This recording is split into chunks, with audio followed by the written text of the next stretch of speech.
MrBeast values his business at $1.5 billion and looks to be the first YouTuber billionaire. Elon Musk is setting up a content moderation council to deal with unbans as celebrities delete their accounts. Kanye West offers an apology where he doubles down on everything, and Henry Cavill is out as The Witcher. Up first, MrBeast right now is the biggest YouTuber on the platform and probably the biggest YouTuber that there ever was. MrBeast, who uses most of his wealth to help those less fortunate than him, has also been pushing hard to make a difference with his philanthropy work and is now seeking to have all of his business evaluated at $1.5 billion. He currently has over 107 million followers and is estimated to make over $50 million a year with just his content alone. Now, with the MrBeast burger and other related businesses, the world's most famous YouTuber feels like a 10-figure valuation is not too much. According to a report from Axios via Fortune, the YouTuber is working to raise another $150 million in funding for MrBeast's various ventures. If he is successful, MrBeast and all the channel's other assets would be valued at $1.5 billion.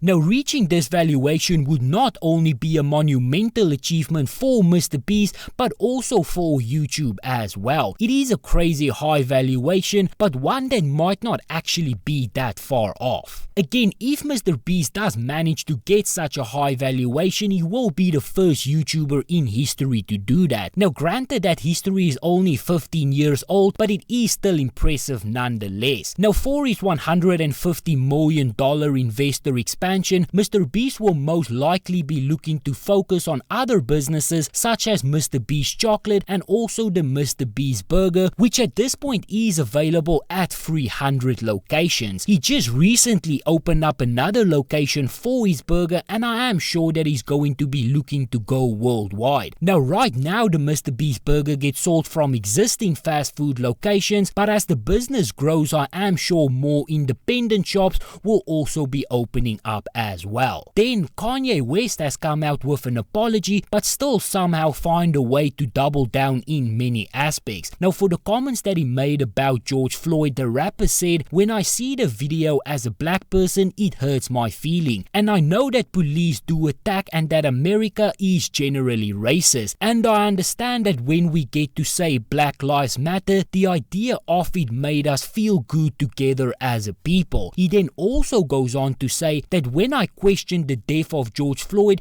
it hurt my people. Now, although the rapper did offer up an apology, many still feels like he might not fully get the hurt that his words might cause to others, as he did go on to say that he apologized because God has shown me by what Adidas is doing, by what the media is doing, I know what it feels like to have a knee on my neck right now. So thank you, God, for humbling me and letting me know how it really feels. Because how can the richest black man ever be humbled other than to make him not a billionaire in front of everyone? He then proceeded to pull out a list of Jewish-owned businesses and said that he could have been dead due to the wrong diagnosis that was made by a Jewish doctor. Now, like I've said, the rest of the apology just completely went off the rails. After all of the remarks that Kanye West has made over the last few weeks, he has been dropped by pretty much every major label, including Adidas, which is probably the biggest deal that he could have lost. Now, for his anti-Semitic remarks, he said, "I didn't realize that I could be anti-Semitic until I read the definition of anti-Semitism. I didn't realize that it was anti-Semitic to say that I have a Jewish attorney, I have a Jewish record label, I have a Jewish contractor." Now, just to be clear, he's not being cancelled for saying that he has a Jewish attorney. He said that Jewish people ran everything and control everything. He compared Planned Parenthood to the Holocaust and said that the number of Jewish people killed is nothing compared to what Planned Parenthood is doing to black people. Now, during his apology, he also pulled up this weird list where he marked out all of the companies that are owned by Jewish people for some reason. Now, I'm not exactly sure what type of point he is trying to prove or if he's even trying to prove any. It just seems like he still does not understand completely what he is saying. But then, let's talk some more about the Elon Musk Twitter deal that has pretty much been dominating the headlines headlines for the last few months. In a perfect world, everyone expected Elon Musk to take over Twitter, immediately unban everyone that was previously banned, and with that, a brand new free speech utopia is born. Unfortunately, we do live in the real world, and that is not how things work. Elon Musk wants to make money whether he admits it or not, and if you want to make money, you need to please the advertisers, and that won't happen if everything on Twitter is a free-for-all. Now with that, the billionaire tweeted out that Twitter will be forming a content moderation council with wildly diverse viewpoints. No major content decisions or account reinstatements will happen before that council convenes. And I do think that most people understood that this would be the case, although Twitter might now be more open in terms of what type of political beliefs will be allowed on there. I do think many people understood from the beginning that it was never going to be a free-for-all wasteland. At the end of the day, advertisers will still dictate what type of content they are willing to advertise on, and every platform needs to ensure that they still comply with those rules in order to attract those advertisers. Now I will say this, it is not impossible to have a much wider net in terms of what is allowed and also still have top advertisers and also even bring more in. If you look at YouTube for instance, they do allow for a more diverse viewpoint even if there are a few exceptions to this. The way they allow things to work is by letting advertisers choose where they can advertise. A system like this might work in some sense, however on YouTube they do still keep people on check with the demonetization feature, and I'm just not exactly sure how Twitter is going to navigate all of that. But then, as Elon Musk moves forward with his plans, Hollywood has decided to take a stand, and I do know how much everybody values Hollywood's input on everything. There has never been a more in touch group of people. Now, since Elon took over the company, many celebs have left the platform, such as Sarah Baylorus, who of course is famous for,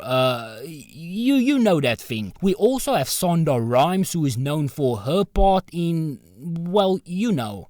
And then you also have Ken Olin, who is another to leave the company, and he of course is well known for his part in movies where he has roles and he also says things. I'm sure many is devastated by that loss as well. But overall, these celebrities leaving is a devastating loss for all of us, and honestly I just don't know how any of us are gonna make it through it. But then lastly, Henry Cavill is out as Geralt in The Witcher, as he will not be returning for the 4th season. Cavill said in a statement, "My journey as Geralt of Rivia has been filled with both monsters and adventures, and alas, I will be laying down my medallion and my sword for season 4. In my stead, the fantastic Mr. Liam Hemsworth will be taking up the mantle of the White Wolf." Now Hemsworth said for his part, "As a Witcher fan, I'm over the moon about the opportunity to play Geralt of Rivia. Henry Cavill has been an incredible Geralt, and I am honored that he is handing me the reins and allowing me to take up the White Wolf's blade for the next chapter of his adventure." Now right now it is still unclear why Cavill is out, but many do believe that it is because of his schedule now that he is back again as Superman officially. Henry Cavill definitely played a great Geralt, and I am sure that he will be missed. Liam for his own right is a great actor, but there is no doubt that he will have massive shoes to fill. Now all of this is probably bittersweet for many. As much as people loved him in The Witcher, I'm also sure that an equal amount of people love him as Superman, and now that he will be returning in that role, I am sure that many will be happy for the actor.